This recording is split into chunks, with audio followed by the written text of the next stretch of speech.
அண்ணல் இல்லையேல் அகிலமும் இல்லை என்கின்ற தலைப்பின் கீழே சில விஷயங்களை நாம் பரிமாறிக்கொள்வோம். நபிகள் நாயகம் ரசூலுல்லாஹி ஸல்லல்லாஹு அலைஹி வஸல்லம் இந்த உலகத்தில் உதயமான புண்ணியமான மாதம் ரபீஉல் அவ்வல் மாதம். நபிகள் ஸல்லல்லாஹு அலைஹி வஸல்லம் அன்னவர்கள் பிறந்த மாதம், பிறந்த நாள், இதுவெல்லாம் கொண்டாடப்படுகிற, மகிழ்ச்சியை பரிமாறிக்கொள்ளப்படுகிற, நம்முடைய ஆனந்தத்தை வெளிப்படுத்துவதற்குரிய மிகவும் தகுதி வாய்ந்த நாள் என்பதை நாம் கவனத்தில் கொள்கிறோம். அதற்கு சையதுனா ஈசா அலைஹிஸ்ஸலாம் அன்னவர்கள் அவர்கள் சமூக மக்கள் கேட்டார்கள் என்பதற்காக வேண்டி வல்ல அல்லாஹ்விடத்திலே ஆகாரத்தட்டை கேட்கிறார்கள். குர்ஆனிலே மாயிதா என்றொரு அத்தியாயம் இருக்கிறது. அந்த அத்தியாயத்திற்கு பெயரே ஆகாரத்தட்டு. அல்லாஹ்விடத்தில் கேட்டார்கள், ரப்பனா அன்சில் அலைனா மாஇதத்தம் மினஸ் ஸமா, யா அல்லாஹ், வானத்திலிருந்து ஆகாரத்தட்டை எங்களுக்கு இறக்கித்தா என்று கேட்கிறார்கள்.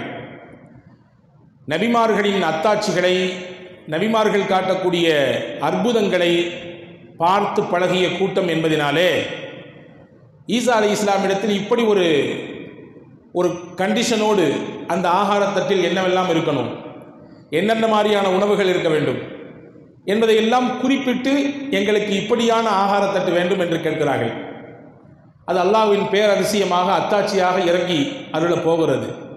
இப்போ ஈசா நபி அல்லாஹ்விடத்தில் சொன்னார்கள், யா அல்லாஹ், இந்த மக்கள் நான் நபி என்பதை ஏற்றுக்கொள்வதற்காக அல்லது ஏற்றுக்கொள்ளப்பட்ட விஷயத்தை உறுதிப்படுத்துவதற்காக உன் புறத்திலிருந்து ஆகாரத்தட்டு வேண்டும், மாயிதா வேண்டும் என்று கேட்கிறார்கள். நீ கொடு என்று சொன்னதோடு நிப்பாட்டிக் கொள்ளாமல் அதனுடைய அந்த வசனத்தின் பிற்பகுதியிலே ஈதல்லி அவ்வலினா வ ஆஹிரினா, நீ எந்த ஆகாரத்தட்டை எங்களுக்கு இறக்கி தருவாயோ அந்த நாள் எங்களுக்கு ஈதாக இருக்கும். ஏனென்றால் உன்னுடைய அற்புதம், அத்தாட்சி இறங்கக்கூடிய நாள் அது இல்லையா? வானத்திலிருந்து நேரடியாக உணவு, மண்ணு செல்வா இறங்கியது மூசா அலி இஸ்லாமுடைய காலத்திலே வாழ்ந்த மக்களுக்கு. அது அற்புதம், அல்லாஹ்வுடைய மோஜிசா. மூசா அலி இஸ்லாம் அவர்கள் தன் சமூகத்திற்கு வாங்கி கொடுத்த மிகப்பெரிய பலன். அந்த மாதிரி எங்களுக்கு நீ ஆகாரத்தட்டை இறக்கி தந்தால் அந்த நாள் ஈதல்லி அவ்வலினா வ ஆஹிரினா, எங்கள் முன்னோர் பின்னோர் எல்லோருக்கும் ஈதாக இருக்கும். ஈத் என்றால் என்ன? பெருநாள், திருநாள். நாங்கள் அதை கொண்டாடுவோம். உன் அருள், உன்னுடைய அதிசயம், உன்னுடைய மூஜிசா இறங்கிய நாளை நாங்கள் கொண்டாடுவோம் என்று ஹஜரத் ஈசா அலைஹிஸ்ஸலாம் சொன்ன செய்தியை குர்ஆன் பதிவு செய்கிறது.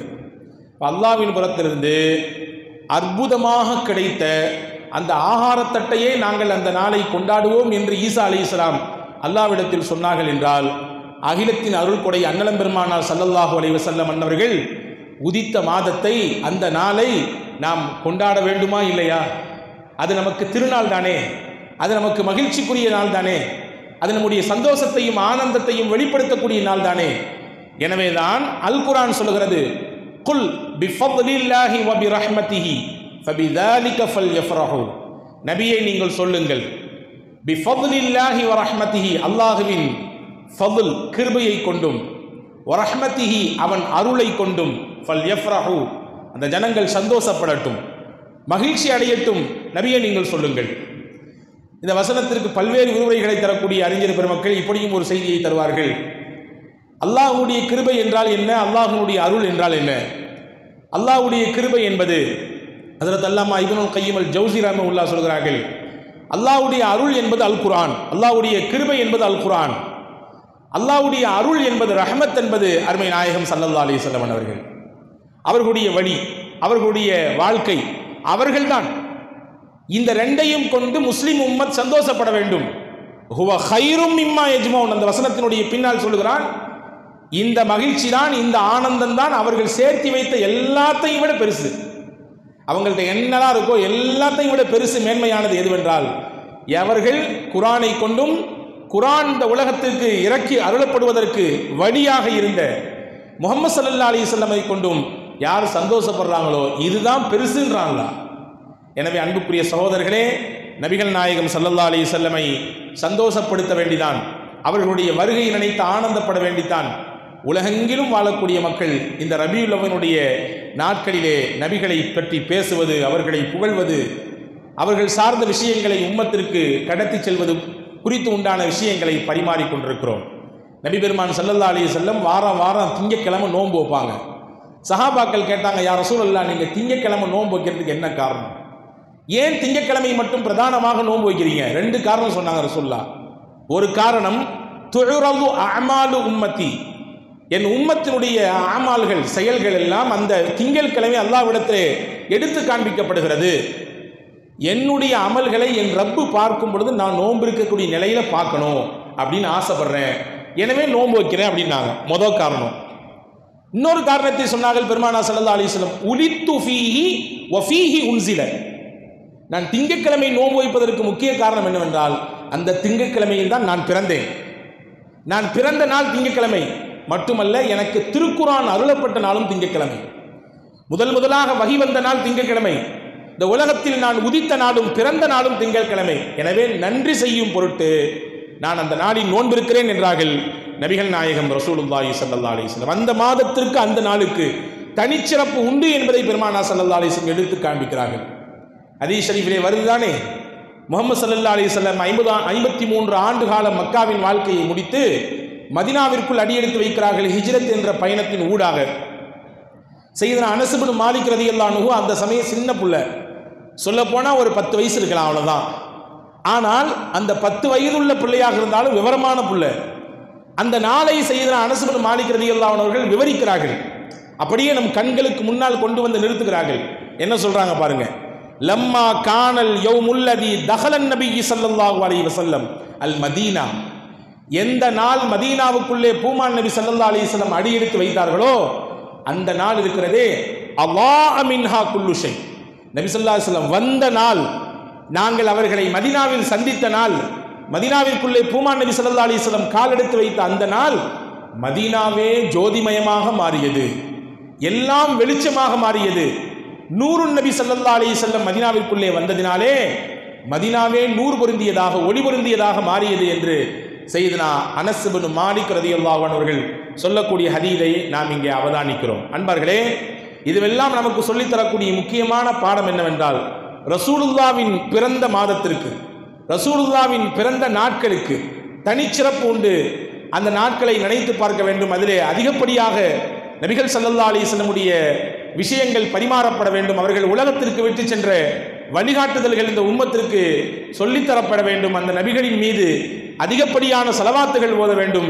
அந்த நபி ஸல்லல்லாஹு அலைஹி வஸல்லம் மீது முஹப்பத்தோடு இந்த நாட்களை நாம் எதிர்கொள்ளும் பட்சத்திலே நிச்சயமாக சிறந்த பலனை இதன் மூலம் நாம் அனுபவிக்கலாம் என்பதை நாம் இங்கே கவனத்தில் கொள்கிறோம்.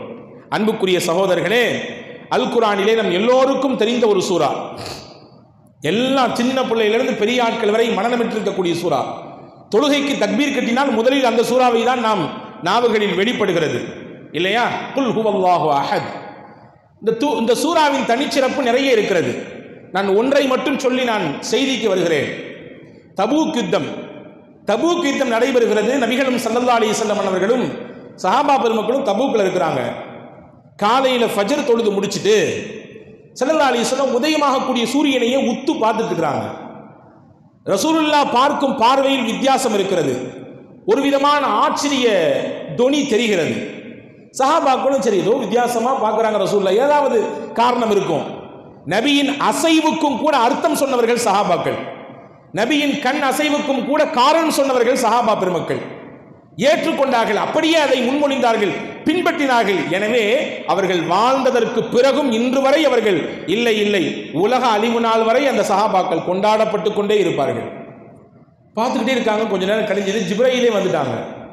வந்த ஜிப்ரீல் அலைஹிஸ்ஸலாம் இடத்திலே நபி ஸல்லல்லாஹு அலைஹி வஸல்லம் பார்க்கிற காட்சியை பார்த்து ஜிப்ரீல் அலைஹிஸ்ஸலாம் கேட்குறாங்க, என்ன நபியே, டெய்லி தான் சூரியன் உதிக்குது, அந்த மாதிரி இன்னைக்கு உதிச்சிருக்கு, நீங்க ரொம்ப ஆச்சரியமா பார்க்குறீங்களா என்னன்னு கேட்டாங்க. இல்லை, இந்த சூரியன் வெளிச்சத்தில் இதனுடைய கதிரினுடைய அந்த ஜுவாலையில் அந்த வெளிச்சத்தில் கொஞ்சம் டிஃப்ரெண்ட் தெரியுது, என்னன்னு தெரியல, ஏதோ ஒன்று நடந்திருக்கும் என்று நினைக்கிறேன். ஜிப்ரீல் அலைஹிஸ்ஸலாம் சொன்னாங்க, உண்மைதான். உங்க தோழர்களில் ஒருவர் முஆவியத் இப்னு அபி முஆவியா அல்-லைஸி ரலியல்லாஹு அன்ஹு மதீனாவில் இறந்து விட்டார். அவருடைய இறப்பு செய்தியை கேட்டு வானத்திலிருந்து மலக்குகள் இறங்கியிருக்கிறாங்க. ஒளியிலான மலக்குகள் வந்ததினாலே சூரியனே ஒரு பேரொளி, ஒளியாலான மலக்குகளின் வருகை அதிகம் இருந்ததினாலே இன்னும் அந்த பேரொளி கூடி இருக்குது. நீங்க வேணா பார்க்குறீங்களா, முஆவியாவுடைய அந்த தீதாரை உங்களுக்கு காட்டட்டுமா? ஹஜ்ரத் ஜிப்ரீல் அலைஹிஸ்ஸலாம் கேட்டாங்க. ரசூலுல்லாஹ் ஆமாக்கா பார்க்கணும்னாங்க. மதீனாவில் இருக்கும் ஹஜ்ரத் முஆவியத்து பின் அபீ முஆவியா லைஸி ரலியல்லாஹு அன்ஹு அவர்களுடைய அந்த முகத்தை ஜிப்ரீல் அலைஹிஸ்ஸலாம் பூமியை சுருக்கி நபிகளுக்கு காண்பிக்கிறார்கள். பார்த்தாங்க. பார்த்துட்டு கொஞ்ச நேரத்தில் ரசூலுல்லாஹ் சொன்னாங்க, அவருக்காக வேண்டி நான் தொழ வைக்கணும், தாராளமாக செய்யலாமே. ரசூலுல்லாஹ் தொழுகைக்காக வேண்டி தக்பீர் கட்ட எல்லாத்தையும் நிற்க சொல்றாங்க. சஃப்ல இருந்த சஹாபாக்கள்லாம் நிற்கிறாங்க. ஜிப்ரீல் சொல்கிறார்கள், யா ரசூலுல்லாஹ், உங்களுக்கு பின்னால் மலக்குகளின் எங்கள் அணியும் இங்கே நிற்க போகிறது. ஏற்கனவே மலக்குகள் வந்து இறங்கியிருக்கிறாங்க. நீங்க தொலை வைக்கிறீங்கன்னு கேள்விப்பட்டு மலக்குகள் இந்த ஜனாசா தொழுகையிலையும் பங்கெடுக்க வர போறாங்க, தாராளமா வரலாம். ஜிப்ரீல் சொன்னாங்க, 2 சஃப் நிறைய நிற்க போறாங்க மலக்குகள். 2 சஃபா? நம்ம நினைக்கிற மாதிரி நம்மளுடைய பள்ளியினுடைய சஃபை கணக்கெடுத்துக் கொள்ள வேண்டாம். ஹதீஸிலே வருகிறது, அங்கே ஒரு சஃபிலே 70,000 மலக்குகள் நின்றார்கள். ஒரு சஃபில் 70,000 மலக்கு. 2 சஃப்ல 140,000 மலக்குகள் இருக்கிறார்கள். தொழுகை நடக்கிறது. ரசூலுல்லாஹ் துஆ செய்றாங்க, முடிஞ்சது. நபிக்கு ஆச்சரியமா தாங்கல. முஆவியா நம்முடைய சஹாபா தோழர்களில் ஒருவர். அவருடைய இறப்பு செய்தியை கேட்டு வானத்திலிருந்து மலக்குகள் வர்றாங்க. அந்த செய்தியை ஜிப்ரீல் மூலமா அல்லாஹ் எனக்கு சொல்றான். அவருடைய தீதாரை எனக்கு காமிச்சு கொடுக்கான். நான் தொலை வைக்க போறேன்னு செய்தியை கேள்விப்பட்டு மலக்குகள்லாம் வந்து 2 சஃப்ல நின்று 140,000 மலக்குகள் தொழுதுருக்கிறாங்க. இப்ப கேட்டாங்க, நபி பிமனால ஹாதில் மன்சில, இந்த உயர்ந்த அந்தஸ்தை முஆவியத்து பின் அபீ முஆவியா அல் லைஸி எப்படி பெற்றுக்கொண்டார் அப்படின்னு கேட்டாங்க. எப்படி முடிஞ்சு இவ்வளவு பெரிய அந்தஸ்து? மலக்குகள்லாம் வந்து இவ்வளவு கூட்டம் கூட்டமாக அவருடைய ஜனாசாவில் பங்கெடுக்கிறது. நம்முடைய ஊரிலே யாராவது ஒரு இறந்து போனால் அவருடைய ஜனாசாவில் கொஞ்சம் கூடுதலாக மக்கள் எதிர்பார்த்ததை விட அதிகப்படியாக கலந்து விட்டால் நமக்கெல்லாம் அதுவே ஒரு வாரத்திற்கு பேச்சாக இருக்கும். எவ்வளோ பேர் வந்துட்டாங்க அவருடைய ஜனாசாக்கு, எங்கெங்கெல்லாமோ வந்துட்டாங்களே, அங்கேயிருந்து வந்துட்டாங்களே, இங்கேயிருந்து வந்துட்டாங்களே, அவர் வேலை செஞ்ச ஊர்லேருந்து வந்துட்டாங்களே, அவர் முன்னால் பழகின இடத்துலேருந்து வந்துட்டாங்களே, எவ்வளவு கூட்டம் என்று அந்த பேச்சாகவே ஒரு சில நாட்கள் கடந்து போகும் இல்லையா? முஆவியத்து பின் அபீ முஆவியாவிற்கு வானத்திலிருந்து மலக்குகள் வந்திருக்கிறாங்க. மலக்குகளின் தலைவர் ஹஜ்ரத் ஜிப்ரீல் அலைஹிஸ்ஸலாம் வந்திருக்கிறாங்க. இப்போ ரசூலுல்லாஹ் கேட்டாங்க, என்ன காரணம் அப்படின்னு கேட்டாங்க. ஹஜ்ரத் சையதுனா ஜிப்ரீல் அலைஹிஸ்ஸலாம் சொன்னார்கள், அவருடைய இந்த பிரபல்யத்திற்கு, இவ்வளவு பெரிய அந்தஸ்தின் உயர்வுக்கு காரணம் ஒரே ஒரு சூரா தான். ஒரு சூரா, அதுதான் அவருடைய அந்தஸ்தை இப்படி உயர்த்திருச்சுனாங்க. என்ன சூரான்னு கேட்டாங்க நபிகள். பிஹுப்பி குல் ஹுவல்லாஹு அஹத், குல் ஹுவல்லாஹு அஹத் என்ற சூராவை முஆவியத்து அபீ முஆவியா லைஸி ரொம்ப பிரியப்பட்டார். உச்சகட்டமான பிரியம் அவருக்கு அந்த சூராவை. அவர் உட்கார்ந்திருந்தாலும், நின்றாலும், படுத்தாலும், நடந்தாலும், பயணித்தாலும், எங்கே போனாலும் இந்த சூராவை திரும்ப திரும்ப திரும்ப திரும்ப ஓதிட்டு இருப்பார். அதிலே அல்லாஹ் தன்னை பற்றி சொல்கிறான். அல்லாஹ் தன்னை பற்றி சொல்கிறான். தான் யார்? அஹத், ஒருவன். சமத், தேவையற்றவன். லம் யலித், யாரையும் அவன் பெறவில்லை. வலம் யூலத், அவனுக்கு யாரும் பெற்றோர்கள் இல்லை.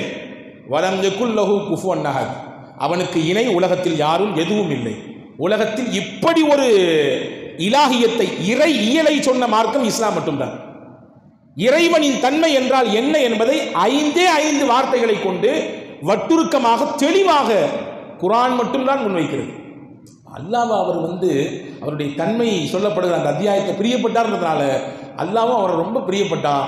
அல்லாஹ் பிரியப்பட்டா எப்படி இருக்குன்றதை உம்மத்திற்கு காட்ட நினைச்சான். அபீ முஆவியா, முஆவியத்து பின் அபீ முஆவியினுடைய மௌத்தின் மூலமாக அதை காண்பிச்சு தான் நாங்கள் ஹஜ்ரத் ரசூலுல்லாஹி ஸல்லல்லாஹு அலைஹி வஸல்லம் இடத்திலே ஜிப்ரீல் அலைஹிஸ்ஸலாம்.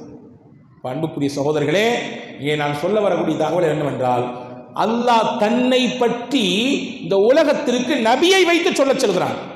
குல், நீங்க சொல்லுங்க நபியே, யார் அல்லாஹ்னா யார் சொல்லுங்க நீங்க. குல் சூறாக்களிலே முக்கியமான சூறா இது இல்லையா? நபியை நீங்க சொல்லிக் கொடுங்க. நான் யார் என்பதை நீங்க சொல்லுங்க. இந்த உலகத்தில் ஏகத்துவம் என்ன என்றால் நீங்க சொல்லுங்க. என்னுடைய பண்பு என்ன நீங்க சொல்லிக் கொடுங்க. என்னுடைய தன்மை என்ன நீங்க சொல்லிக் கொடுங்க அப்படின்னு சொன்ன அல்லாஹ் முஹம்மது நபியை பத்தி தானா சொல்றான்.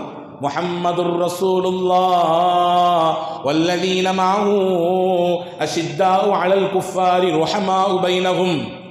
நபியை பற்றி மட்டும் அல்லாஹ் சொல்லவில்லை, நபியோடு யாரெல்லாம் இருப்பார்கள், அவர்களின் தன்மை என்ன, அவர்களின் அடையாளம் என்ன, அவர்களுடைய இயல் பழக்கம் என்ன, பண்புகள் என்ன, அதையெல்லாம் கூட விலாவரியாக அல்லாஹ் பேசுகிறான். இங்க கவனிக்கணும், தன்னை பத்தி நபியை சொன்ன அல்லாஹ் நபியை பத்தி தானே சொல்றான். அப்படின்னா நபியின் அந்தஸ்தும் அவர்களுடைய மகத்துவமும் இந்த உம்மத்திற்கு உலகத்திற்கு புரிய வைக்க வேண்டும் என்று அல்லாஹ் விரும்பினான். எனவே தானாக முன்வந்து சொல்கிறான். அந்த நபியை இந்த உம்மத் விளங்கிக் கொள்ள வேண்டும். அம்லம் யாரிஃபு ரசூலஹும், அவர்கள் ரசூலை பற்றி அவர்கள் விளங்கிக் கொள்ள வேண்டாமா? புரிய வேண்டாமா? நபி என்றால் யார் என்பதை பற்றி தெரிந்து கொள்ள வேண்டாமா? அப்படி தெரிந்தால் தானே அவர்கள் மீது ஈர்ப்பும் அந்த உறவின் இறுக்கமும் கூடும் என்று அல்லாஹ் விரும்புகிறான். நம்ம முழுமையா தெரிஞ்சவோ இல்லையோ, ரசூலுல்லாவை எதிர்த்தவங்க ரசூலுல்லாவை பற்றி அக்கு வேற ஆணி வேற புரிஞ்சு வச்சிருந்தாங்க. வலீத் பின் முகைரா நமக்கு தெரியும். மக்காவில் முஹம்மது ஸல்லல்லாஹு அலைஹி வஸல்லம் அவர்களை எதிர்த்த எதிர்ப்பாளர்களின் பட்டியலிலே முக்கியமானவர் வலீத் பின் முகைரா. இவர் ரொம்ப பெரிய அறிவாளி, குறைஷிகளை ரொம்ப மதிக்கத்தக்க ஒரு இடத்துல இருந்தார். எந்த அளவுக்கு அப்படின்னா, லவ்லா நுஸ்ஸில ஹாதல் குர்ஆனு அலா ரஜுலின் மினல் கரியத்தைனி அதீம், முஹம்மது ஸல்லல்லாஹு அலைஹி வஸல்லம் தனக்கு குர்ஆன் இறங்கி இருக்குது, அல்லாஹ் என்கிட்ட பேசுறான், அல்லாஹ் எனக்கு வஹியை கொடுக்குறான், என்ன நபியாக அல்லாஹ் தேர்வு செஞ்சிருக்கிறான், நான் சொல்றதை நீங்க கேளுங்க என்று நபி ஸல்லல்லாஹு அலைஹி வஸல்லம் அவர்கள் அந்த மக்களிடத்தில் சொன்ன பொழுது அந்த மக்கள் சொன்னாங்க, என்னது முகம்மதுக்கு, இந்த அனாதைக்கு, வாப்பம்மா இல்லாம இவருக்கு என்னது வேதம் இறங்கி இருக்குதா? நம்மோடு வளர்ந்து வாழ்ந்து அங்கும் இங்கும் நடமாடி கொண்டிருந்து இந்த ஆடுகளை எல்லாம் மேய்த்து கொண்டிருந்த இவருக்கா குர்ஆன் இறங்கி இருக்கிறா? இதை நாங்கள் ஏற்றுக்கணுமாக்கும். எங்க ஊர்ல 2 முக்கியமான பெருந்தலைவர்கள் இருக்கிறார்கள், அவங்களுக்கு இந்த குர்ஆன் இறங்கியிருக்குன்னு அவங்க சொன்னா கூட நாங்கள் ஏற்றுக்குவோம், இவர் சொன்னார் ஏற்றுக்க மாட்டோம். நாங்கள் எங்க ஊர்ல 2 முக்கியமான பெரிய தலைகள் இருக்கிறது. அந்த பெருந்தலைகள் யார்? குர்ஆன் சொல்றது லவ்லா நுஸ்ஸில ஹாதல் குர்ஆன் அலா ரஜுலின் மினல் கரியத்தைனி அதீம். 2 ஊர் இருக்கு எங்க ஊர், எங்க பகுதியில். ஒன்று மக்கா, இன்னொன்று தாயிஃப். இந்த 2 நகரத்திலையும் 2 முக்கியமான தலைகள் இருக்கிறது. மக்காவில் முக்கியமானவர் வலீத் பின் முகைரா, தாயிஃபிலே முக்கியமானவர் உர்வத் பின் மஸ்ஊத் அஸ்-ஸகஃபி. இந்த 2 பேருக்கு யாராவது ஒருத்தர் குர்ஆன் இறங்கி இருந்து சொன்னா கூட நாங்கள் ஏற்றுக்குவோம். நாங்கள் அவ்வளவு பெரிய மதிப்புக்குரிய மனிதராக இருந்தால் வலீத் பின் முகைரா. ஆனால் அவருடைய இயல் பண்பு வேற மாதிரி இருந்துச்சு. குர்ஆன் கண்டிக்கிறது. 10 தீய குணங்களுக்கு சொந்தக்காரர் என்று குர்ஆனிலே சூரா கலமிலே அல்லாஹ் அவரை பட்டியலிடுகிறான். ஆனால் அறிவாளி, ரொம்ப பெரிய முக்கியமான அறிவாளி. ஆனால் அந்த அறிவு அவருக்கு சாதகமாக இல்லை, சிந்திக்க செய்யவில்லை, உண்மையை புரிய வைக்கவில்லை. அவருடைய தலைமையில் ஒரு பெரிய கூட்டம். முகம்மது இந்த மாதிரி வந்து சத்தியை சொல்லிட்டு இருக்காரு, சொல்றாரு அவருக்கு ஏதோ வேதம் இறங்கப்படுதாமா, அவர் தன்னை ரசூல்னு சொல்றாரு. ஒரு சில மக்கள் அவரை ஏற்றுக்கொண்டு இருக்கிறாங்க. இந்த வளர்ச்சியை தடுத்து நிப்பாட்டணும், ஏதாவது ஆலோசனை சொல்லுங்க, என்ன செஞ்சு இவருடைய வளர்ச்சியை முடக்கலாம், இவர் ஃபாலோவர்ஸ் பண்ணக்கூடிய அந்த ஃபாலோவர்ஸோட எண்ணிக்கையை எப்படி குறைக்கலாம், ஆலோசனை சொல்லுங்கன்னு சொன்னாங்க. ஒவ்வொருத்தரும் ஒவ்வொரு விதமான ஆலோசனை சொன்னார்கள்.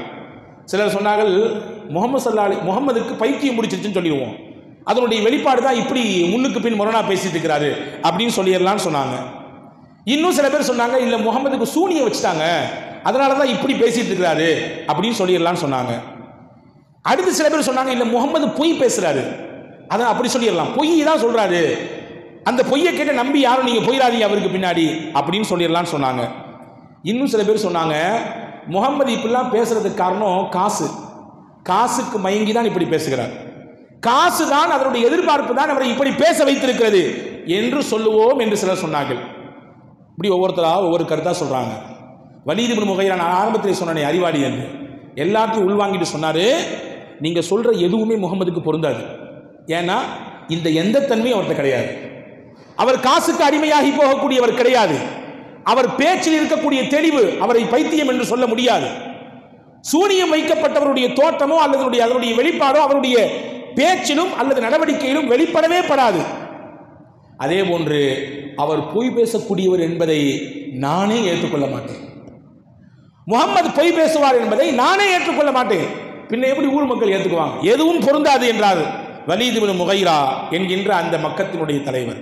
எனவேதான் முஹம்மது ஸல்லல்லாஹு அலைஹி வஸல்லம் அவர்கள் மக்காவிலே தன்னுடைய ஏகத்துவத்தை, இந்த நபித்துவத்தை எடுத்து வைக்கும் பொழுது எதை ஆதாரமாக வச்சாங்க? குர்ஆன் என்ன சொல்லுகிறது? ஏதாவது சர்டிஃபிகேட் கொண்டு வந்து காட்டினாங்களா அல்லாஹ்வுடைய திருத்தூதர் என்று? அல்லது வேறு ஏதாவது? எதுவும் இல்லை. ரசூலுல்லாஹ் என்ன வைத்தார்கள் ஆதாரம் தெரியுமா? 40 வருஷம் உங்களோட நான் வாழ்ந்திருக்கேன், இதுதான் ஆதாரம். நான் ஃபகத் லபிஸ்து ஃபீக்கும் உம்ரம் மின் கப்லிஹி, உங்களோடு நான் வாழ்ந்த வாழ்க்கை, அந்த வாழ்க்கையில் ஏதாவது இடத்துல நீங்க கை காட்டி பேச முடியுமா?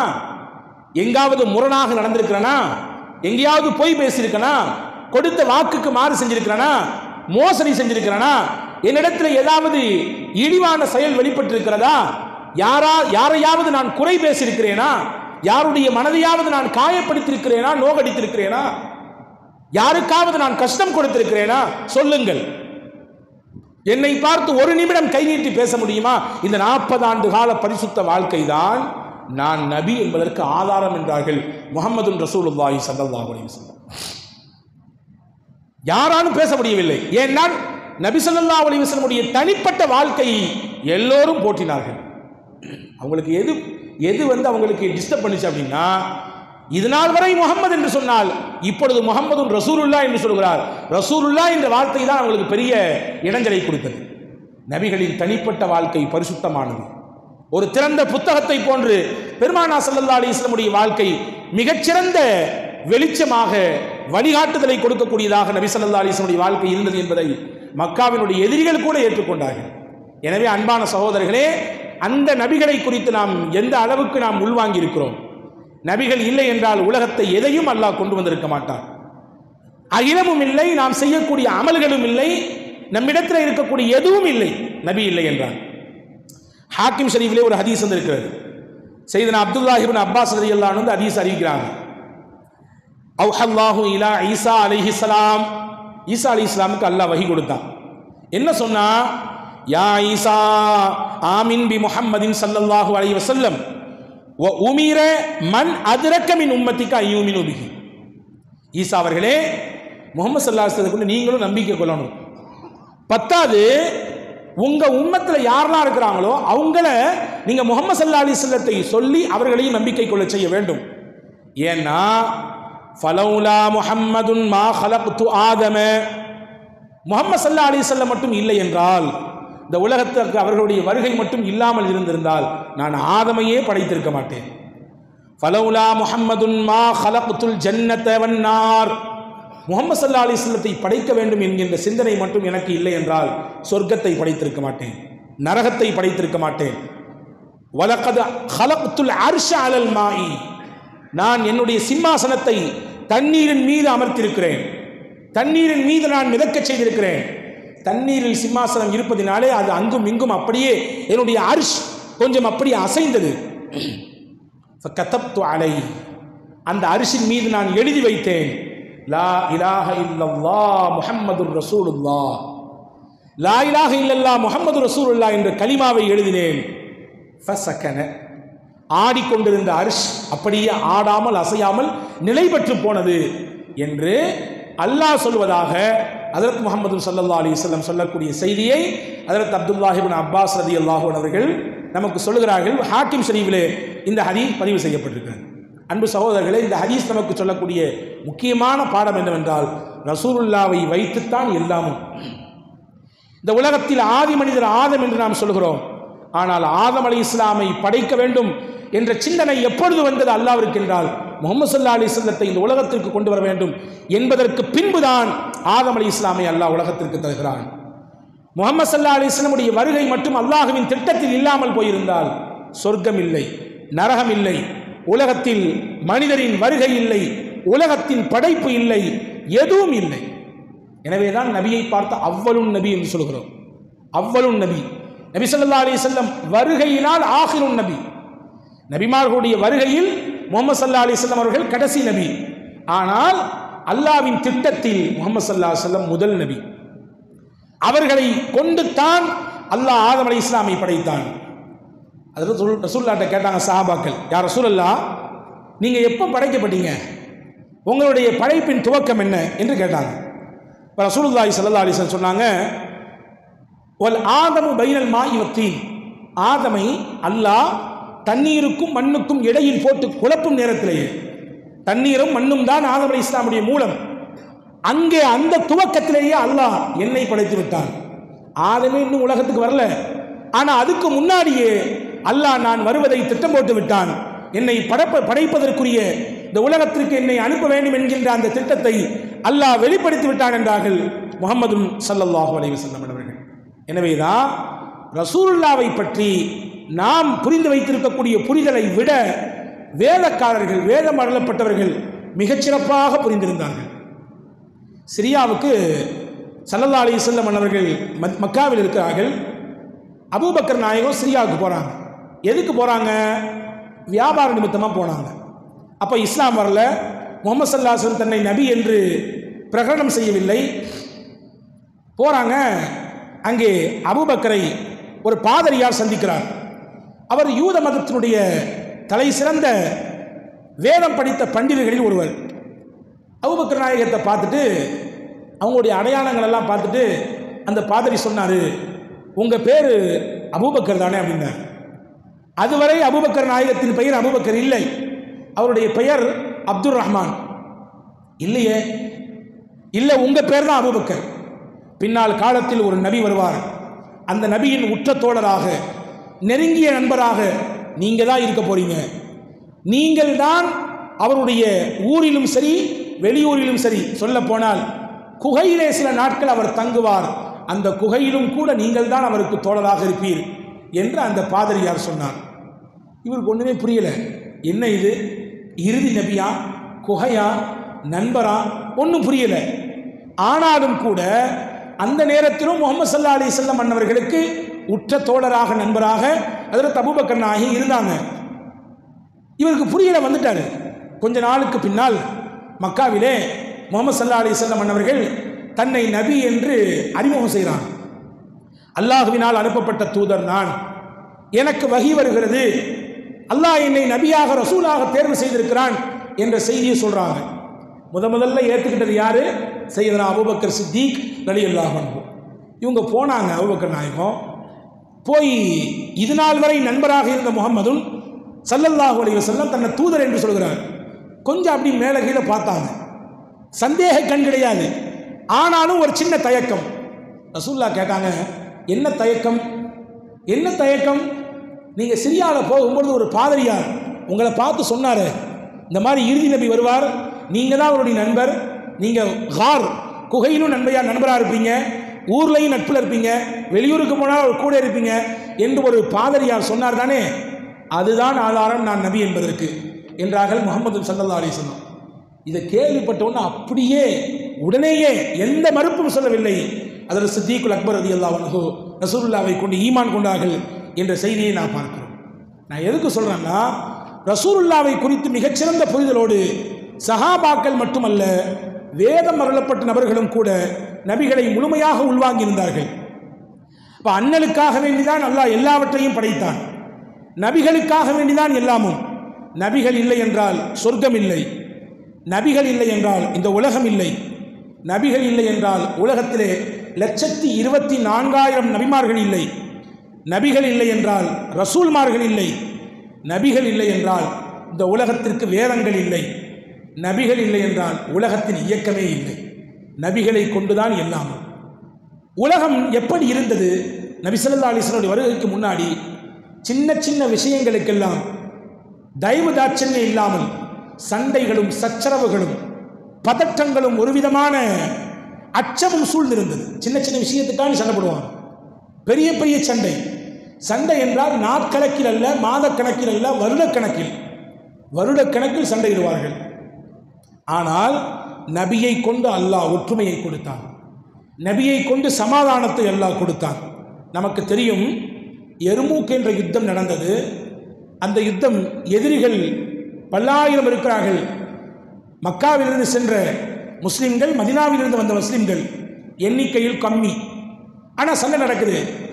அங்கே 3 சஹாபாக்கள், சையதுனா இக்ரிமா ரலியல்லாஹு அன்ஹு உட்பட 3 சஹாபாக்கள், கடைசி நேரம் தண்ணீர் தாகம், 3 பேரும் வெட்டுப்பட்டு கிடக்கிறாங்க.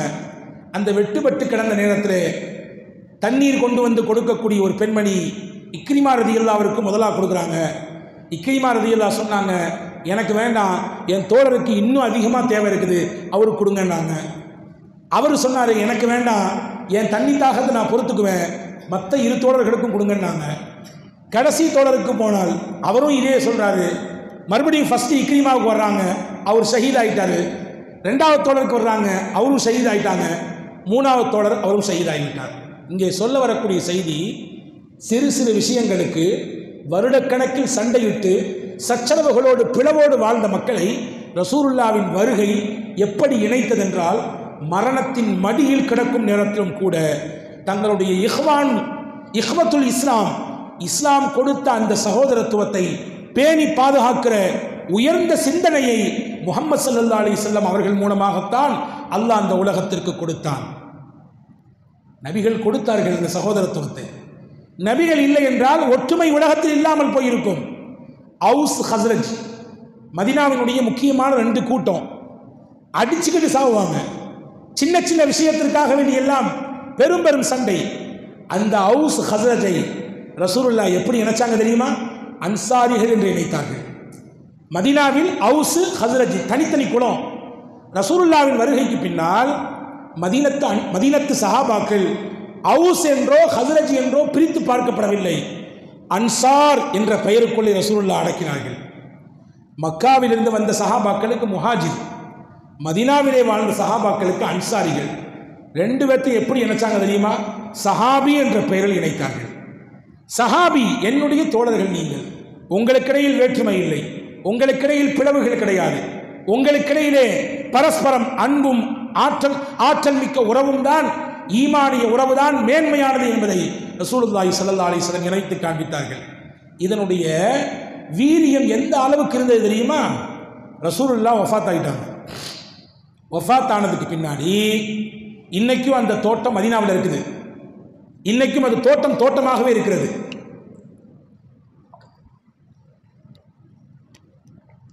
சகீஃபத்தே பனி சாயிதா, மதீனாவில் அந்த தோட்டத்தை விட்டு மற்ற எல்லா இடமும் பில்டிங், ஆனால் அது மட்டும் தோட்டமாக இருக்கிறது. சகீஃபத்தே பனி சாயிதா, பனு சாயிதாவுக்கு சொந்தமான ஒரு தோட்டம். இந்த தோட்டத்தில் வச்சு ஒரு ஆலோசனை நடக்குது. வஃபாத் ஆகிட்டாங்க ரசூலுல்லாஹ். இப்போ அடுத்து யார் பொறுப்பு, யார் தலைமையில் முஸ்லிம்கள் ஒன்று சேருவது? சில பேர் சொல்றாங்க, நம்ம ரசூலுல்லாஹ்வையும் சஹாபாக்களையும் ஆதரிச்சவங்க அன்சாரிகள், நாம தான் நிற்கணும், நாம தான் அந்த பொறுப்பு எடுக்கணும். முஹாஜிர் சஹாபாக்கள் சொன்னாங்க, இல்லை ரசூலுல்லாஹ் அவர் முஹாஜிர், எனவே அவர்களுடைய தொடராக இருக்கக்கூடிய முஹாஜிர்கள் தான் ஒருத்தவங்க தலைவராக பொறுப்பாக ஜனாதிபதியாக இருக்கணும். ஒரு கூட்டம் சொல்லுது அன்சாரிகளில் ஒருத்தவர், முஹாஜிரில் ஒருத்தவர், 2லேயும் ஆளுக்கு ஒவ்வொரு ஆள் எப்படி இருந்துக்கலாம் சொல்றாங்க. ஹதீஸ்ல வருகிறது, சையதுனா ஸைத் இப்னு சாபித் ரலியல்லாஹு அன்ஹு மிகச்சிறந்த சஹாபாக்களிலே ஆளுமை பெற்ற சஹாபிகளிலே ஒருவர். இன்னைக்கு வரைய அவங்களை நாம் நினைத்து பார்த்து கொண்டிருக்கிறோம்.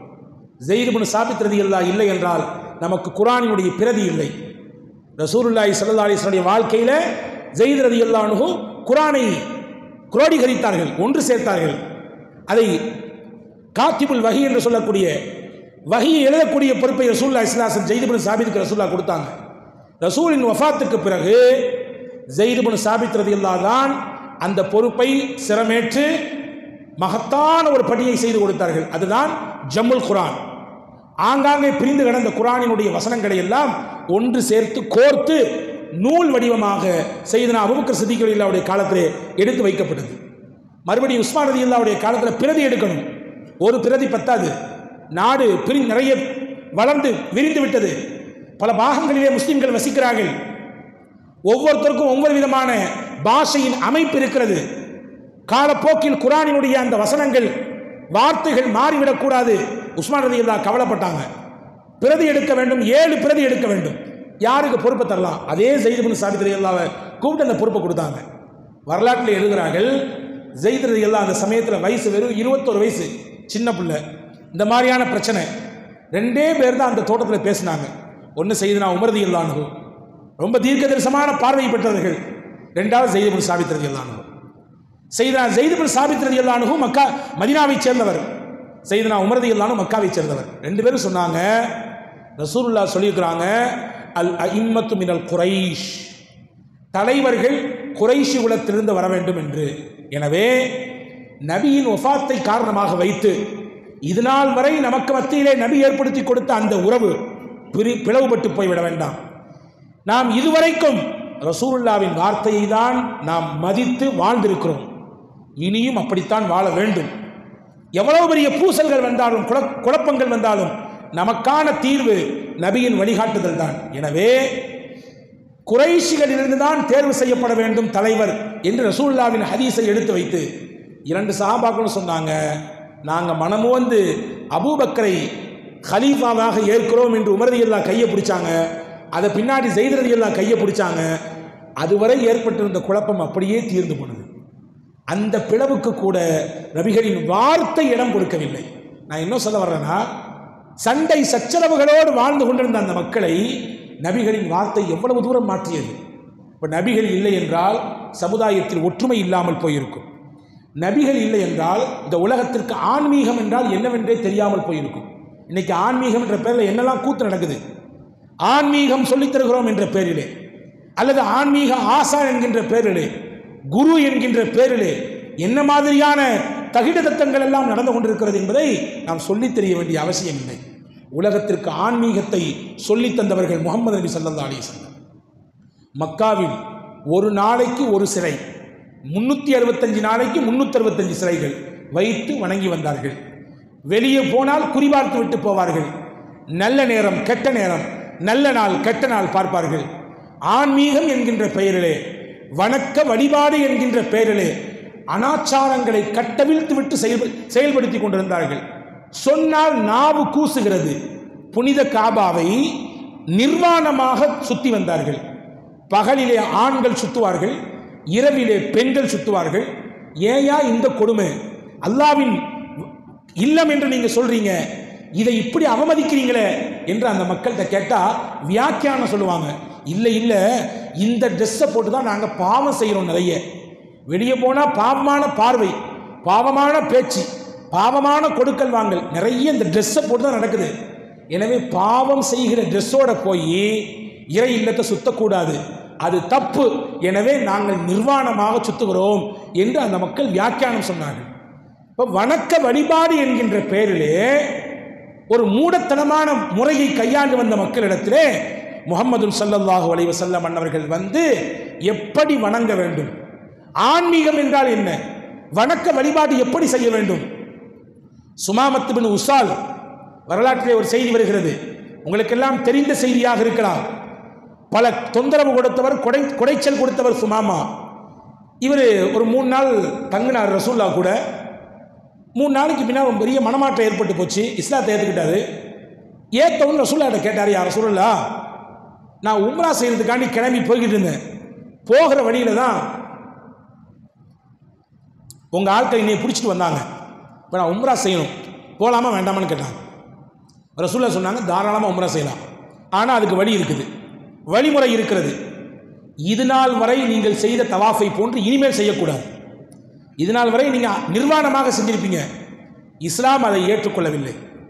வணக்க வழிபாடு என்கின்ற பேர் நடக்கக்கூடிய அனாச்சாரத்தை தடை செய்கிறது, களைகிறது. நீங்கள் இப்படி தான் ட்ரெஸ் போடணும், தலையை திறந்திருக்கணும், மேலே ஒரு ஆடை கீழே ஒரு ஆடை, இஹ்ராம் ஆடை உடுத்திருக்க வேண்டும் என்று சொன்னார்கள். அவர் அப்படி ஆடை உடுத்தி கொண்டு போனார். அப்போ அங்கிருந்த மக்காவினுடைய குஃபார் எல்லாம் சொன்னாங்களாமா, லக்கத் சபௌதயா சுமாமா, சுமாமா என்ன மதம் மாறி போயிட்டியா, நீனும் அவங்களுக்கு பின்னாடி போயிட்டியா என்று கேட்டார்கள். சுமாமா சொன்னார், நான் மதம் மாறவில்லை, லாக்கின் அஸ்லமுத்து நபிய ஸல்லல்லாஹு அலைஹி வஸல்லம், முகமது நபியை ஏற்றுக்கொண்டிருக்கிறேன், இஸ்லாத்தை ஏற்றுக்கொண்டிருக்கிறேன். அப்படி சொன்ன உடனே நிறைய டார்ச்சர் பண்ணுறாங்க, நிறைய அவருக்கு குடைச்சல் கொடுக்குறாங்க. அப்போ சுமாமா சொன்னார், என் ஊர்ல இருந்து தான் உங்கள் எல்லாத்துக்கும் தானியங்களை நான் சப்ளை பண்ணிட்டு இருக்கிறேன், என்னையுமே நீங்கள் டச் பண்ணி பார்க்குறீங்களா, எனக்கே நீங்கள் தொந்தரவு தர்றீங்களா? இப்போ சொல்கிறேன் கேட்டுக்குங்க, இனிமேல் என் ஊரிலிருந்து ஒரு குண்டுமணி கோதுமை கூட உங்களுக்கு நான் அனுப்பித்தர மாட்டேன். இதோடு உங்களுக்கும் எங்களுக்குமான உறவு முறிந்து போனது, வர்த்தகம் தடை செய்யப்பட்டு விட்டது, வரவே வராது என்று சொல்லிவிட்டு போய்விட்டார் ஊருக்கு. அவர் இருப்பது யமாமா. யமாமா தான் இன்னைக்கு நம்ம ஊர்களிலே தஞ்சை நெற்களஞ்சியம் என்று சொல்றோமே இல்லையா, அந்த மாதிரி அவங்க ஊரு தானியத்தினுடைய நெற்களஞ்சியம். சொன்ன மாதிரி செய்யலை, கொடுக்கவே இல்லை. இவங்கெல்லாம் பெரிய பஞ்சம், உணவுக்கு எதுவுமே இல்லை, என்ன பண்றது? இப்போ அவங்களுக்கு தெரிந்த ஒரே வழி, முகமது நபிக்கு கடிதம் போட்டாங்க. முகமது அவர்களே, உங்களை ஏற்றுக்கொண்ட சுமாமா இங்கே வந்தார், நாங்கள் கொஞ்சம் முறதவரை அவன் நடந்துவிட்டோம், பேசிவிட்டோம், திட்டிட்டோம். அவர் வைராக்கியத்தோடு ஒரு சபதம் எடுத்து போயிட்டாரு, உங்களுக்கு ஒரு குண்டுமணி கூட நான் தரவே மாட்டேன் என்று சொன்னார். இப்போ தானியம் இல்லாமல் எங்கள் ஊர் பஞ்சத்தால் அடிபட்டு போச்சு, பெரிய சிரமம், பெரிய கஷ்டத்தில் இருக்கோம், உணவு பற்றாக்குறை. நீங்கள் அனுமதித்தாலே ஒழிய எங்களுக்கோ எங்கள் குழந்தைகளுக்கோ உணவு கிடையாது, ஏதாவது வழி செய்யுங்கள் என்று மக்காவினுடைய முஹம்மது ஸல்லல்லாஹு அலைஹி வஸல்லம் எதிர்த்த, முஹம்மது ஸல்லல்லாஹு அலைஹி வஸல்லமுக்கு பல்வேறு விதமான குடைச்சல்கள் கொடுத்த அந்த மக்கள் ரசூலுல்லாஹ்வுக்கு கடிதம் போடுறாங்க. நபி நினைச்சிருந்தா என்ன செஞ்சிருக்கிறான்? எங்களையும் நீங்க என்ன செஞ்சீங்க? ஷோபே அபி தாலிப் பள்ளத்தாக்கிலே கொண்டு வச்சிங்களே, ஒரு வருஷம் இல்லை 2 வருஷம் இல்லை, ஒரு மாசம் இல்லை 2 மாசம் இல்லை, 3 வருஷம் இலைகளையும் தலைகளையும் சாப்பிட்டு விட்டு அந்த நாட்களை நாங்கள் கடத்தினோமே. எங்கள் வீட்டிலே வளர்ந்து கொண்டிருந்த பிள்ளைகளுக்கு கொடுப்பதற்கு பெண்களின் மார்புகளில் பால் இல்லை, அந்த அளவுக்கு படுத்து எடுத்தீங்களே, கொஞ்ச நாள் படுங்க என்று ரசூலுல்லாஹ் சொல்லியிருக்கிறான். ஆனால் சொல்லலை. நபிகள் நாயகம் அனைவருக்குமான நபி. அவர்கள் ஏற்றுக்கொண்டாலும் சரி ஏற்றுக்கொள்ளாவிட்டாலும் சரி முஹம்மது ஸல்லல்லாஹு அலைஹி வஸல்லம் அகிலத்தின் அருள்கொடை. அந்த அருள்கொடையின் நாவிலிருந்து வெளிப்படாது வெறுப்பான வார்த்தைகளோ செயலோ. ரசூலுல்லாஹ் உடனே கடிதம் போட்டாங்க சுமாமாவுக்கு. சுமாமா, நீங்க இந்த மாதிரி முடிவெடுத்ததாக மக்காவின் மக்கள் சொன்னார்கள், அதை கைவிட்டுருங்க. அந்த மக்களின் பஞ்சத்திற்கு நாம் காரணமாக வேண்டாம், அவர்களின் உணவு தேவையை நான் பிடித்து வைக்க வேண்டாம், நீங்கள் அதை ரிலீஸ் பண்ணுங்க, அவங்களுக்கான தானியங்களை அனுப்பி வைங்க, இது நான் உங்களுக்கு சொல்லுகிறேன் என்று சொல்லி அனுப்பினார்கள். மறுபடியும் கடிதம் போட்டார் சுமாமா, யா ரசூலல்லாஹ், அவர்கள் மீது எனக்கு ஏற்பட்ட வெறுப்பு ஒரு காலம் இனிமேல் நாம் அவர்களுக்கு கொடுக்கவே கூடாது என்று நினைத்தோம். உங்கள் வார்த்தைக்காக வேண்டி மதிப்பளித்து நான் இதை ரிலீஸ் செய்கிறேன், இதை விடுவிக்கிறேன், அவர்களுக்கு தானியத்தை அனுப்புகிறேன் என்று சொல்லி சுமாமத் இப்னு உசால் ரலியல்லாஹு அன்ஹு அனுப்பினார்கள் என்ற வரலாற்று குறிப்பை பார்க்கிறோம். அன்பு பெருமக்களே, ரசூலுல்லாஹ் எவ்வளவு தூரம் இந்த உலகத்திற்கு அகிலத்திற்கு பண்பாட்டை சொல்லித் தந்தார்கள், நாகரிகத்தை சொல்லித் தந்தார்கள், வழிபாட்டை சொல்லித் தந்தார்கள். எவ்வளவு பெரிய விஷயங்களை உலகத்திற்கு பெருமானார் ஸல்லல்லாஹு அலைஹி வஸல்லம் மிக எளிமையாக கற்றுக் கொடுத்து விட்டு போயிருக்கிறார்கள். பாருங்கள், ரசூலுல்லாஹ் தன்னை பற்றி பல சமயங்களில் சொல்வதுண்டு, அன மதீனத்துல் இல்ம், நான் தான் கல்வியின் பட்டணம். நாம் பலமுறை இந்த ஹதீஸை கேள்விப்பட்டிருப்போம். அன மதீனத்துல் இல்ம், நான் கல்வியின் பட்டணம். வ அலியுன் பாபுஹா, அலி அந்த கல்வி பட்டணத்தின் தலைவாசல். இல்லையா? நான் கல்வியின் பட்டணம் என்றால் அதனுடைய தலைவாசல் அலி. நாங்கள் ரசூலுல்லாஹ் அலி ரலியல்லாஹு அன்ஹு அவ்வளோ பெரிய ஞானத்தை அல்லாஹ் கொடுத்திருந்தான். ரசூலுல்லாஹ்வினால் கிடைத்தது எல்லாமே. இந்த உலகத்திற்கு எல்லாம் கிடைத்தது நபியை கொண்டுதான். நபி இல்லை என்றால் எதுவும் இல்லை. ரசூலுல்லாஹி ஸல்லல்லாஹு அலைஹி வஸல்லம் மூலமாக அல்லாஹ் அலி ரலியல்லாஹுக்கு அவ்வளவு ஞானத்தை வழங்கியிருந்தான். ஒரு கட்டத்திலே பெருமானார் ஸல்லல்லாஹு அலைஹி வஸல்லம் அலி ரலியல்லாஹுடைய தோலுக்கு மேலே ஏறி நிற்பார்கள். விளக்கம் கேட்கிறபொழுது சொல்வார்கள், அல்லாஹ் என் மூலம் உங்களுக்கு ஞானத்தை வழங்குவதற்கு இதையும் ஒரு காரணமாக ஆக்குவான் என்றார்கள் பெருமானார் ஸல்லல்லாஹு அலைஹி வஸல்லம். அலி ரலியல்லாஹு அவ்வளவு ஞானத்தை கொடுத்திருந்தான். எவ்வளவு பெரிய சிக்கலான விஷயத்தையும் கூட அலி ரலியல்லாஹு ரொம்ப சிம்பிளாக தீர்த்துருவாங்க. அவர்கள் வரலாற்றில் ஒரு செய்தி வருது பாருங்க. 3 பசங்க அலி ரலியல்லாஹு வர்றாங்க. வந்தவங்க சொன்னாங்க, எங்கள் பாபா இறந்து போயிட்டாரு, ஒரு 17 ஒட்டகத்தை விட்டுட்டு போயிருக்காரு, இதை எங்களை பிரிச்சுக்க சொன்னார். அவர் வசியத் செஞ்சிருக்காரு, யார் யாருக்கு எவ்வளவு கொடுக்கணும்னு வசியத் செஞ்சிருக்காரு. ஆனால் எங்களுக்கு குழம்புது, நாங்கள் குழம்பி போயிருக்கிறோம், நீங்கள் தான் வழி சொல்லணும்னு சொல்லி கேட்டாங்க. அலி ரலியல்லாஹு எவ்வளோ பெரிய குழப்பமான விஷயமா இருந்தாலும் ரொம்ப சிம்பிளாக சொல்லி கொடுத்துருவாங்க. என்ன குழப்பம் சொல்லுங்கண்ணா? அலி ரலியல்லாஹு எடுத்து அந்த பிள்ளைங்க சொன்னாங்க, எங்கள் பாபா 17 ஒட்டகத்தை விட்டு போயிருக்காரு. 17 ஒட்டகம். இந்த இருக்கார பெரியவர், இவருக்கு பாதி கொடுக்கணுமா, 17 மிகச்சரியாக பாதியை கொடுக்கணுமா. இந்த இருக்கார் 2வது உள்ளவர், இவருக்கு 17 3ல் 1 பங்கை கொடுக்கணுமா. இந்த இருக்கிற 3வது, இவருக்கு 17 9 பாகமாக வச்சு அதில் 1 பங்கு கொடுக்கணுமா. 17 பாதி எப்படி கொடுக்க முடியும்? 17 பாதினா காசாக இருந்தால் பிரித்து கொடுத்துடலாம், பணமாக இருந்தால் பிரித்து கொடுத்துடலாம். ஒட்டகமாச்சே 8 8 கொடுத்தா 8 8 16, மீதி 1 மிச்சம் இருக்குது, அதை பாதியை அறுத்தா கொடுக்க முடியும். சரி, 17 3ல் 1 எவ்வளவு? 18 3ல் 1 6, ஓகே எடுத்துடலாம். 17 எப்படி 3 1 ஆக்க முடியும்? பிரச்சனை இல்லை, அது ஒற்றைப்படையாச்சே, இரட்டைப்படை ஈஸியாக பிரிச்சிடலாம். நான் குழம்பி போய் நிற்கிறேன், என்னங்க பண்ணுறதுன்னு கேட்டாங்க. இதான் பிரச்சனையா? ஆமாம். இது ரொம்ப சிம்பிளாச்சேன்னா, இது ரொம்ப சிம்பிளா? ஆமாம். அலி ரலியல்லாஹு சொன்னாங்க, எத்தனை ஒட்டகம் இருக்கு உங்கள்கிட்ட? 17. அலி ரலியல்லாஹு தன்னுடைய ஒட்டகத்தை 1 கொடுத்தாங்க, இதையும் சேர்த்து வச்சிங்கன்னா இப்போ எத்தனை இருக்கு? இப்போ எத்தனை இருக்கு? 18 இருக்கு. 18 இருக்கா? உங்களுக்கு எவ்வளோ தரணும்? பாதி. 18ல் பாதி எத்தனைங்க? 18ல் பாதி 9. 9 ஒட்டகத்தை நீங்கள் எடுத்துங்க, கிளம்புங்கன்னாங்க. அவர் போயிட்டார். அடுத்துள்ளவர், உங்களுக்கு எவ்வளோங்க? 17ல் 3ல் 1 பாகம் கொடுக்க சொல்லியிருக்காங்க. இப்போ தான் உங்கள்கிட்ட 18 இருக்குதா? 18ல் 3ல் 1 எத்தனை? 6. ஏற்கனவே 9 கொடுத்தாச்சு, இப்போ 6. 3ல் 1 பாகம் எடுத்துங்க, உங்களுடைய 6 எடுத்துங்க. மொத்தம் 18ல் 15 க்ளோஸ் பண்ணியாச்சு. அடுத்து கேட்டார், உங்களுக்கு எவ்வளோங்க? 9 பாகமாக வச்சு அதில் ஒரு பாகம், 18 9 பாகமாக வச்சா ஒரு பாகம் என்பது 2 இல்லையா?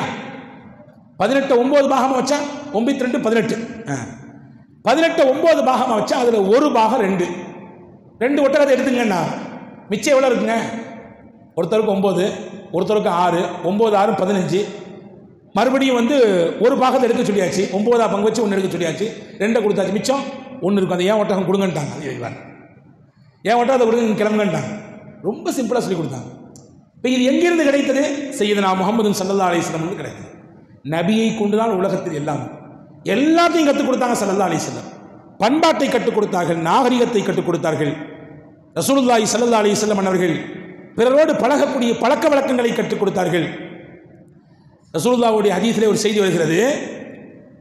ரசூலுல்லாஹ்விடத்தில் ஒரு சஹாபி இருந்தார். அந்த சஹாபியின் பெயர் ஹவ்வாத் பின் ஜுபைர் ரலியல்லாஹு அன்ஹு. ஒரு பிரபலமான நபித்தோழர் இவர். இவரை ஒரு நாள் ரசூலுல்லாஹ் வெளியே கூட்டு போகிறாங்க.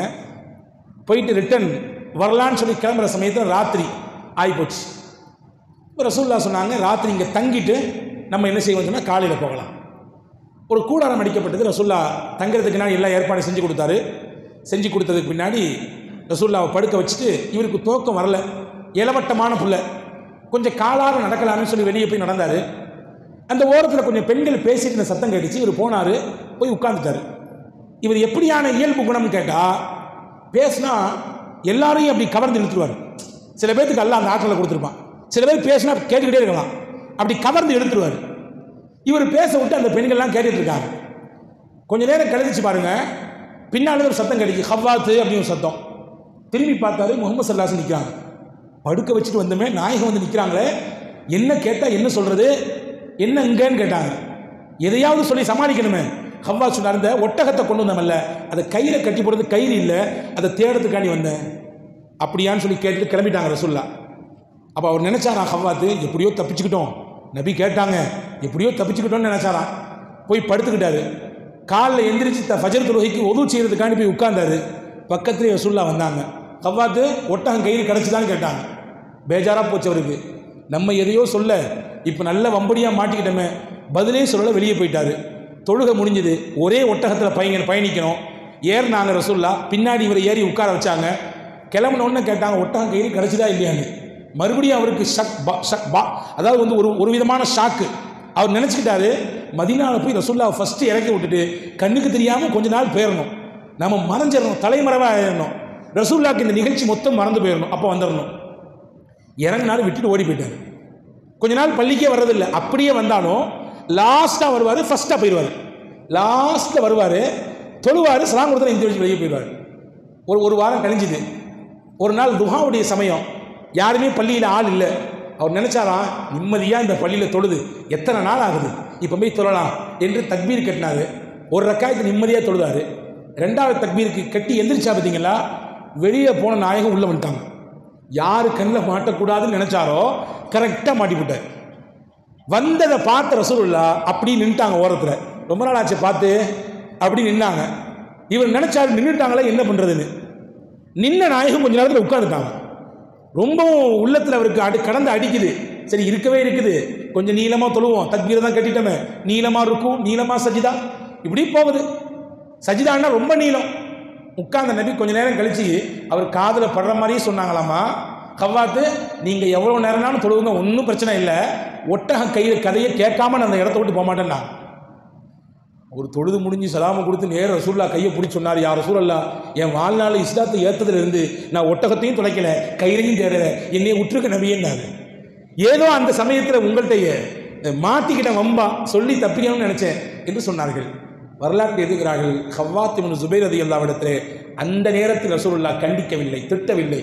ஒரு நபியாக இருந்துட்டு ஏன்ட்ட அப்படி பேசலாமா, என்கிட்ட என்ன பேச்சு, என்ன பொய் இது, என்ன மாதிரியான நடவடிக்கை இது, இப்படியா நடந்து கொள்வது, எதையுமே ரசூலுல்லாஹ் சொல்லல. ரசூலுல்லாஹ் சொன்னாங்க, ஹவ்வாத், இனி வரும் காலத்தில் உங்கள் வாழ்க்கையில் எந்த சமயத்திலும் விளையாட்டுக்கு கூட பொய் வேண்டாம் ஹவ்வாத்தை என்று சொன்னார்கள். வரலாற்று எழுதுகிறவர்கள் சொல்கிறார்கள், ஹவ்வாத் இப்னு ஜுபைர் ரலியல்லாஹு அன்ஹு நகைச்சுவையான நபித்தோழர். ஆனால் அந்த நிகழ்ச்சிக்கு பிறகு வாழ்நாள் முழுவதும் அவர் நகைச்சுவைக்கு கூட பொய் சொல்லவில்லை. ஒரு சபை இருக்கிறது, எல்லாரும் உட்கார்ந்துருக்காங்க. ஒரு நபித்தோழர் வந்தார், சாப்பிட்டு முடித்து விட்டு வந்தார். வந்து உட்கார்ந்தவர் ஏன்னு ஏப்ப விட்டார். ரசூலுல்லாஹ் சொன்னாங்க, அவருக்கு குடிக்கிற மாதிரியே சொன்னாங்க, நாளை மறுமையிலே அல்லாஹ் யாரை தெரியுமா பசியாக வைத்திருப்பான், உலகத்தில் யார் வயிறு நிறைய சாப்பிட்டாங்களோ அவங்க நாளைக்கு மறுமையில் பசியாக இருப்பாங்கன்னாங்க. ஏன் சொன்னாங்க? ஏழைகள் இருக்கிறார்கள் சபையிலே பலர், நீங்கள் பாட்டு சாப்பிட்டு வந்து பெரிய ஏப்ப விட்டீங்கன்னா அவங்களுக்கு ஏக்கமாக இருக்காதா? வரலாற்றில் எழுதுகிறார்கள், அந்த நபித்தோழருக்கு இது அப்படியே உள்ளத்தில் பதிந்தது. அவர் வாழ்நாள் முழுதும் வயிறார சாப்பிடவில்லை. நபியின் ஒற்றை வார்த்தை தான், ஒரு வார்த்தை தான் அவர் வாழ்க்கையவே புரட்டி போட்டது. இப்படி நபிகள் தான் உலகத்திற்கு எல்லாவற்றையும் கற்றுக் கொடுத்தார்கள். அமல்களை கற்றுத்தந்தவர்கள் நபிகள் தான். இந்த உலகத்தில் பண்பாட்டை கற்றுத்தந்தவர்கள் நபிகள் தான். இந்த உலகத்தில் வாழ்வதற்கான விஷயங்களை கற்றுத்தந்தவர்கள் நபிகள் தான். எனவேதான் நபிகள் தன்னை பார்த்து நான் உங்களுக்கு ஒரு ஆசானாக அனுப்பப்பட்டிருக்கிறேன், நான் உங்களுக்கு கற்றுக் கொடுக்கக்கூடிய ஆசானாக அனுப்பப்பட்டிருக்கிறேன் என்றார்கள் பெருமானார் ஸல்லல்லாஹு அலைஹி வஸல்லம். அந்த அன்னலார் இல்லை என்றால் அகிலமும் இல்லை, அமல்களும் இல்லை, அனைத்தும் இல்லை. அந்த அன்னலாரை நேசித்து அவர்கள் காட்டித் தந்த வழியிலே நிலைத்து வாழக்கூடிய நல்ல பாக்கியத்தை உங்களுக்கும் எனக்கும் எல்லா மக்களுக்கும் வல்ல அல்லாஹ் தந்து அருள் புரிவானாக என்று கூறி வாய்ப்புக்கு நன்றி கூறி விடைபெறுகிறேன். வாஹிர் தஅவானா அனில் ஹம்துலில்லாஹி ரப்பில் ஆலமீன். அஸ்ஸலாமு அலைக்கும் வரஹ்மத்துல்லாஹி வபரகாத்துஹு.